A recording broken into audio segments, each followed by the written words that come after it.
Bonjour frères et sœurs en Christ. Il y a un frère qui m'a posé une question. Frère, comment faire pour que ma prière devienne puissante? Je ne sais pas comment prier.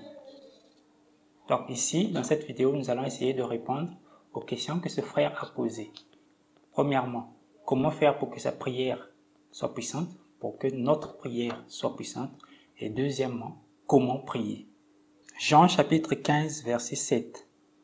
Si vous demeurez en moi et que mes paroles demeurent en vous, demandez ce que vous voudrez et cela vous sera accordé.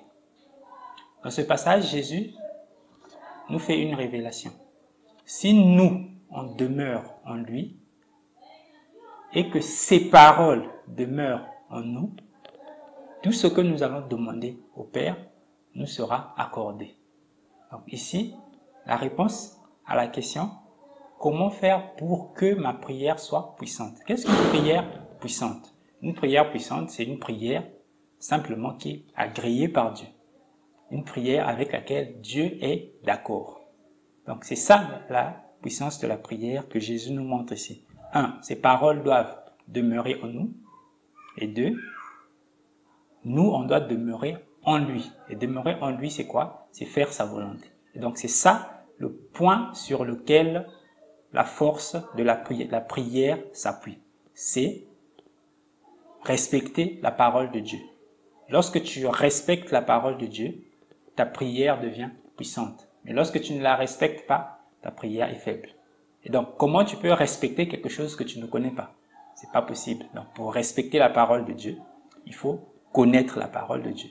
Donc, connaître la parole de Dieu, respecter la parole de Dieu, et alors ta prière deviendra plus puissante. Maintenant, dans la suite de cette vidéo, nous allons répondre à la question comment prier, et cela toujours à la lumière de la parole. Livre si merveilleux, Bible qui me montre le chemin de la vie. Le premier passage que nous allons prendre, c'est Matthieu chapitre 6, versets 5 à 13, où Jésus-Christ lui-même a enseigné à ses disciples comment prier. Ce qui est paradoxal en fait, c'est que ce passage, les gens le prennent généralement pour répéter ce que Jésus-Christ a dit. C'est-à-dire, notre Père qui es aux cieux, que ton nom soit sanctifié, que ton règne vienne, que ta volonté. Non, écoutez bien. Ce qui est, par exemple, lorsqu'on était à l'école, lorsqu'on a appris à faire la rédaction, la dissertation, lorsqu'on a appris à écrire, en gros, le maître, pour nous apprendre à écrire, il faisait quoi? Il va passer au tableau, il va faire lui-même une rédaction. Il va donner le sujet, il va faire sa rédaction. Et nous, on va recopier cette rédaction-là dans notre cahier. Ce n'est pas pour dire que désormais, lorsqu'on va faire la rédaction, on va reproduire ce que le maître a mis au tableau. Mais ce que le maître a mis au tableau, c'est pour nous enseigner une méthode, la méthode de rédaction. Donc Jésus, lorsqu'il a donné cette prière aux disciples, ce n'est pas pour dire, vous aussi répétez ce que j'ai dit. Non. Mais cette prière que Jésus avait donnée à ses disciples, c'était une prière modèle pour que nous, on puisse imiter ça lorsque nous-mêmes, nous faisons nos propres prières. Donc c'est cela que nous allons voir avec ce passage de Matthieu chapitre 5, verset 13. Disons au nom du Seigneur Jésus-Christ, lorsque vous priez, ne soyez pas comme les hypocrites qui aiment à prier debout dans les synagogues et au coin des rues pour être vus des hommes. Je vous le dis en vérité, ils reçoivent leur récompense. Mais quand tu pries, entre dans ta chambre, ferme ta porte et prie ton Père qui est là dans le secret. Et ton Père qui voit dans le secret te le rendra. Donc ici, nous voyons un premier point. Jésus dit que lorsque tu pries, ne te fais pas voir. Ne te fais pas de la publicité toi-même. C'est-à-dire que tu te mets dans un endroit où les gens vont te voir forcément. Il peut pour que les gens disent « Ah, celui-là, il prie ». Si c'est ça ton objectif, tu reçois déjà ta récompense. De la part de Dieu, tu n'auras pas d'autre récompense. Mais lorsque tu pries, ta prière, c'est quelque chose de caché. Tout ce que tu fais pour Dieu, c'est quelque chose de caché. C'est quelque chose que les gens ne connaissent pas. Et c'est de cette manière que Dieu qui voit dans le secret, lui-même va te rendre. Donc ça, c'est le premier enseignement que Dieu nous donne par rapport à la prière. C'est la discrétion. Donc notre prière, ce n'est pas pour se faire voir. C'est ça, effectivement, un point essentiel de la prière. On va continuer. Donc Matthieu chapitre 6, verset 7. En priant, ne multipliez pas de vaines paroles comme des païens, qui s'imaginent qu'à force de paroles, ils seront exaucés. Ne leur ressemblez pas, car votre Père sait de quoi vous avez besoin avant que vous le lui demandiez. Donc ici, Jésus nous demande de ne pas faire des longues prières pour l'apparence, de ne pas faire des longues prières en espérant que ça va faire en sorte que Dieu puisse t'exaucer. Et ici, on va prendre l'exemple de Élisée. Lorsqu'il était encerclé par les Syriens, sa prière n'avait même pas pris 2 lignes. Il a dit à Dieu, daigne frapper d'aveuglement ces Syriens. Et Dieu a frappé toute une montagne de Syriens. Ils étaient tous aveugles. Donc, une prière de 1 ligne seule, ça suffit pour que Dieu frappe d'aveuglement toute une nation. Donc, des milliers de gens qui étaient envoyés pour venir attraper Élisée ont été frappés à cause d'une prière d'une ligne. Donc, vous voyez que ce n'est pas le nombre de mots qui va sortir de ta bouche ou les répétitions que tu vas sortir de ta bouche qui vont faire que Dieu puisse agréer ta prière. Si ta prière, elle doit être courte, parce que ce que tu as à dire, c'est court, qu'elle soit courte. Si elle doit être longue, parce que ce que tu as à dire, c'est long, là, il n'y a aucun problème. Mais si ce que tu as à dire, c'est court, ne multiplie pas les paroles pour rien.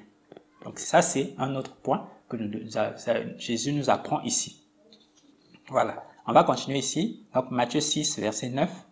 Voici donc comment vous devez prier. Et c'est ici la prière modèle que Jésus-Christ donne à ses disciples. Notre Père qui es aux cieux, que ton nom soit sanctifié, que ton règne vienne, que ta volonté soit faite sur la terre comme au ciel. Ici, qu'est-ce que Jésus fait? Jésus nous montre que dans notre prière, nous devons donner à Dieu la première place. Nous devons d'abord considérer ce qui est plus important pour Dieu avant de considérer ce qui est plus important pour nous. Pour la simple raison que Dieu nous a créés, ce n'est pas pour faire notre volonté, mais pour faire sa volonté. Donc, c'est sa volonté à lui qui est au-dessus de notre volonté. Et c'est pour ça que nous, dans la prière, nous devons donner à Dieu la première place. Et c'est de cette manière que nous allons donner à Dieu la première place. Considérer d'abord ce qui est plus important pour lui, avant de considérer ce qui est plus important pour nous. Donc ça, c'est un premier point que Jésus nous donne lorsque nous prions. Notre prière doit d'abord donner la première place à Dieu. Donc, que ton nom soit sanctifié, que ton règne vienne, que ta volonté soit faite sur la terre comme au ciel. Maintenant, ce qui nous concerne, il dit, donne-nous aujourd'hui notre pain quotidien. Donne-nous aujourd'hui notre pain quotidien. Est-ce que Jésus parle réellement de la nourriture lorsqu'il parle dans ce passage? Pourquoi? Parce que Jésus lui-même a dit, ne cherchez pas la nourriture, le vêtement. Votre Père qui est dans les cieux sait que vous en avez besoin. C'est pas un peu paradoxal ou contradictoire, puisque Jésus lui-même nous dit de ne pas chercher la nourriture. Mais ici, il nous dit, donne-nous aujourd'hui notre pain quotidien. Ça veut dire que le pain, d'abord lui-même il avait dit que je suis le pain de vie. Et le pain c'est la parole, c'est lui. Donc c'est cette première parole, la parole de Dieu. C'est ça qui est notre pain, notre nourriture. Et c'est ça que nous devons chercher aussi. Et donc ici notre prière nous aide aussi à prendre ce que Dieu veut pour plus important que par rapport à ce que nous voulons. Parce que étant enfants de Dieu, nous ne sommes pas des gens du dehors, nous sommes des gens qui sont dans la maison avec Dieu. Et toi, tu es dans la maison avec Dieu. Dieu sait que tu dois manger, Dieu sait que tu dois t'habiller, tout ce dont tu as besoin, Dieu le sait. Donc ici, nous demandons en fait des choses spirituelles d'abord. Et notre pain quotidien, c'est pas d'abord la nourriture, mais c'est d'abord la nourriture spirituelle. Donc c'est-à-dire la parole de Dieu, le pain quotidien. Ici, verset 12, donc Matthieu 6, verset 12. Pardonne-nous nos offenses, comme nous pardonnons aussi à ceux qui nous ont offensés. Donc on demande pardon pour nos péchés. D'accord? Mais ici, ça ne sert à rien de répéter cette phrase-là de Jésus. Mais au contraire, tu connais les péchés que toi-même tu as commis. Tu sais que, hier j'avais menti à un tel. J'avais fait ceci. Donc tu dois faire le nécessaire par rapport à ce péché-là. S'il faut demander pardon à la personne, tu demandes pardon à la personne. Et ensuite, dans ta prière, lorsque tu vas prier, tu dis, pardonne-moi parce que j'ai menti à un tel hier. Donc tu ne diras pas, pardonne-nous nos offenses. Non, toi-même tu connais tes péchés d'une certaine manière. Même si tu ne peux pas toujours savoir que tel péché j'avais commis, il y a d'autres que tu oublies, d'autres que tu... Mais l'essentiel de ce que tu as commis, parce que ça vient de ta volonté, tu le connais. Et donc c'est ici que tu vas profiter pour demander pardon pour ce que tu as fait toi-même et non répéter cette phrase que le Seigneur t'a donnée. Donc c'est ça un point important encore. Maintenant, le deuxième point qui est important sur ce point-là, c'est que toi-même, tu dois aussi pardonner aux autres. Parce que sinon, si tu pries, tu viens devant Dieu. Dieu te voit, il te reçoit, il te juge aussi. Et si toi-même, tu ne pardonnes pas aux autres, Dieu va te frapper d'abord toi-même. Comme toi aussi, si tu demandes pardon à Dieu, donc tu dois aussi commencer par pardonner les autres. Ça, c'est un point qui est essentiel et qui ne fait même pas partie de la prière, mais qui fait partie de ton comportement, de ta manière d'agir. Donc ça, c'est un autre point. Ne nous induis pas en tentation, mais délivre-nous du malin. Donc la tentation, et Jésus-Christ lui-même nous a expliqué comment faire pour ne pas tomber dans la tentation. Veuillez et priez, afin que vous ne tombiez pas dans la tentation. Donc ici, lorsque tu pries sérieusement, lorsque tu es en contact avec Dieu à tout moment, lui-même t'éloigne de la tentation. Donc c'est comme si la solution est déjà entre tes mains. Délivre-nous du malin. Voilà, donc ici tu demandes la délivrance par rapport à ta vie personnelle. Pas à répéter les phrases qui sont dans ce passage, mais ta vie personnelle. Qu'est-ce qu'il y a comme œuvre du mal? Qu'est-ce qu'il y a comme œuvre négative? Peut-être que c'est dans ton pays, peut-être que c'est dans ta famille, peut-être que c'est toi-même dans ta maison. Qu'est-ce qu'il y a comme œuvre du mal? C'est ça que tu vas exposer ici. Tu ne vas pas reprendre cette phrase du Seigneur, mais ta propre vie. Donc c'est ta prière. Donc on continue. Car c'est à toi qu'appartiennent dans tous les siècles le règne, la puissance et la gloire. Donc on finit par reconnaître que c'est lui à qui appartiennent tout ce qui est important, tout ce qui est grand, tout ce qui est merveilleux. Tout ça, c'est à Dieu que ça appartient. Donc, on reconnaît Dieu au commencement, on reconnaît Dieu à la fin. Il est l'alpha et l'oméga, le commencement et la fin. Et ici, ça apparaît même dans ce modèle de prière que Jésus nous donne. Il est l'alpha, le commencement, c'est lui, la fin, c'est lui. Donc c'est pour ça qu'ici il dit, car c'est à toi qu'appartiennent dans tous les siècles le règne, la puissance et la gloire. Donc le commencement, c'est Dieu, la fin, c'est Dieu. Le milieu, ça nous appartient. C'est là où on soumet nos besoins, nos difficultés, on remercie Dieu. Voilà, c'est aussi un point important. Rendre grâce à Dieu pour toutes choses, pour tout ce qui nous arrive, que ce soit positif, que ce soit négatif, ça vient de Dieu. On remercie pour tout ce qu'il fait pour nous. Donc ça, c'est la prière que le Seigneur nous a appris. Donc, quel élément on peut ajouter à cela pour bien prier? Colossiens 4, verset 2 nous dit ceci. Persévérez dans la prière. Veillez-y avec action de grâce. Donc, la prière, pour être vraiment efficace, pour donner les fruits que la prière donne, elle doit être une chose quotidienne. Une chose quotidienne, une chose de chaque jour. La prière doit être quelque chose qu'on fait à tout moment. Quelque chose qu'on fait à tout moment. Quelque chose qu'on fait à tout moment. C'est à ce moment-là qu'elle va produire ses fruits. C'est à ce moment-là qu'on va voir réellement qu'est-ce que la prière est capable de faire et que ta prière va aussi être en train de grandir. Pourquoi? Parce que lorsque tu pries, c'est comme si tu venais dans la présence de Dieu. Et chaque fois que tu viens dans la présence de Dieu, c'est comme si tu rentres dans son temple. C'est comme si tu te rapproches de lui. Et lorsque tu te rapproches de lui, il y a beaucoup de choses négatives qui sont en toi qui tombent. Donc, tu deviens de plus en plus comme Dieu. Ici, l'exemple que je prends toujours, c'est l'exemple de Moïse qui monte sur la montagne. Il se retrouve dans la présence de Dieu. Le simple fait seulement d'être dans la présence de Dieu, lorsqu'il descend, son visage brille. Donc, lorsque tu pries, c'est la même chose qui se passe. Tu entres dans la présence de Dieu. Et plus tu mettras du temps dans la présence de Dieu, plus tu vas te mettre à changer et à devenir quelque chose d'autre. À prendre ce que ce que tu vas recevoir de Dieu directement parce que tu es dans sa présence. C'est comme toi aujourd'hui. Tu as un papa qui est milliardaire. Toi, tu galères à la maison. Tu vas le voir. Et ton père sait que tu manques d'argent. Est-ce qu'il va te laisser partir les mains vides? Il va jamais te laisser partir les mains vides. Il va toujours s'arranger à te remettre quelque chose parce que tu es venu lui rendre visite. Et c'est la même chose qui se passe avec Dieu. Toi, tu pries. Tu es son fils. Il te manque des choses. Il sait que tu n'es pas trop patient. Il sait que tu n'es pas ceci. Quand tu viens rentrer dans sa présence, tu ne vas pas repartir les mains vides. Chaque fois que tu vas te rapprocher de lui, tu vas repartir avec un cadeau, avec quelque chose que tu n'avais pas avant. Et c'est pour ça que vous allez voir que le diable nous combat beaucoup pour éviter qu'on persévère dans la prière. Lorsque tu as déjà commencé à prier et à prendre au sérieux la prière, tu verras que ça devient difficile de continuer à prier. Pourquoi? Parce que le diable te combat, même si tu ne te rends pas compte de ça. Donc, persévérer dans la prière, c'est très important.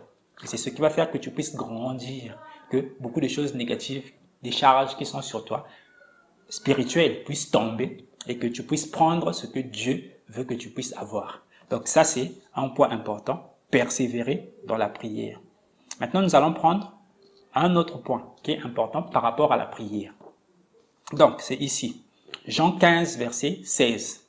« Ce n'est pas vous qui m'avez choisi, mais moi je vous ai choisi et je vous ai établi, afin que vous alliez et que vous portiez du fruit, et que votre fruit demeure, afin que ce que vous demanderez au Père en mon nom, il vous le donne. » Donc vous voyez ici, qu'est-ce qu'il dit? Que ce que nous demanderons au Père en son nom, il nous le donnera. Donc ça, c'est un point important pour nous en tant qu'enfants de Dieu. Tout ce que nous avons reçu de la part de Dieu, c'est venu par Christ.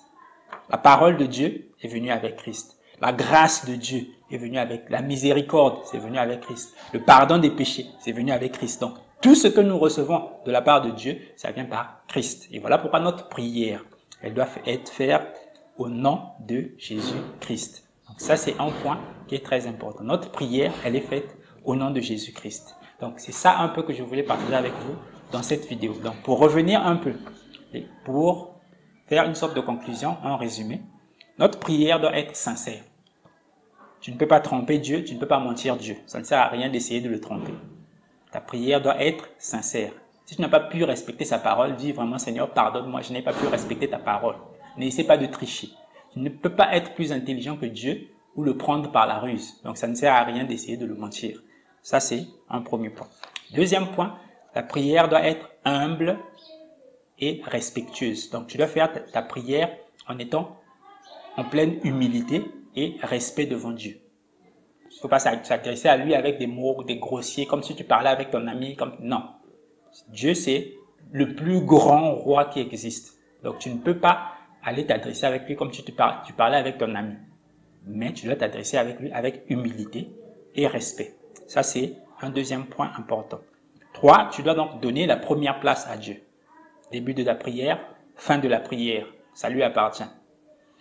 4, tu dois persévérer dans la prière. Donc, si tu pries seulement aujourd'hui, tu laisses passer 4 jours, 5 jours, une semaine, après tu pries encore. Ça n'aura pas beaucoup d'effet.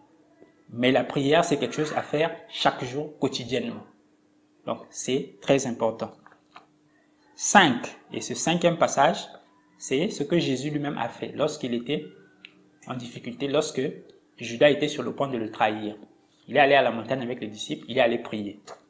Quand il a prié, il est revenu vers les disciples. Il est encore allé prier, il a fait la même prière. Il est revenu vers les disciples, il a encore refait donc 3 fois la même prière. Pourquoi? Parce qu'il n'avait pas encore reçu de réponse. Donc toi aussi, lorsque tu pries, si tu constates que tu n'as pas encore reçu de réponse, tu peux revenir, refaire la même prière parce que Dieu ne t'a pas encore répondu.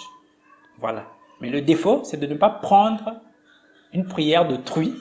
Quelqu'un d'autre a écrit, ce sont ses mots à lui. Toi, tu prends ça et puis tu fais de ça ta prière. C'est faux. Dieu sait très bien que ce ne sont pas tes mots. Dieu veut t'entendre parler, toi, avec tes mots, avec ta manière de parler. C'est ce que Dieu attend. La prière, c'est un dialogue entre toi et Dieu. Donc, ça veut dire que lorsque tu pries, toi, tu parles. Le dialogue, c'est pas un monologue. C'est-à-dire, le dialogue, c'est toi, tu parles avec Dieu. C'est-à-dire, toi, tu parles, il y aura aussi un moment où lui, il va répondre. C'est comme ça que ça se passe. Donc, toi, quand tu pries, tu parles. Mais si tu parles avec les mots de quelqu'un d'autre, Dieu va te répondre comment? Tu dois parler avec tes propres mots. Les phrases qui sortent de toi-même. Voilà pourquoi ceux qui répètent des prières, comme on voit par exemple chez les catholiques, chez les musulmans, qui font ceci, donc qui répètent les mêmes phrases, c'est pas du tout une prière. Ça, c'est des incantations. Même si tu prends la prière du Seigneur, tu la répètes mot à mot, ce n'est pas une prière. Le Seigneur ne va pas considérer ça. Dieu ne va pas considérer ça. Dieu veut entendre les mots qui sortent de ta bouche. Donc, c'est toi qui parles avec Dieu, avec ton Père qui est dans les cieux. Donc, voilà, c'est ça, voilà, une vraie prière que Dieu attend.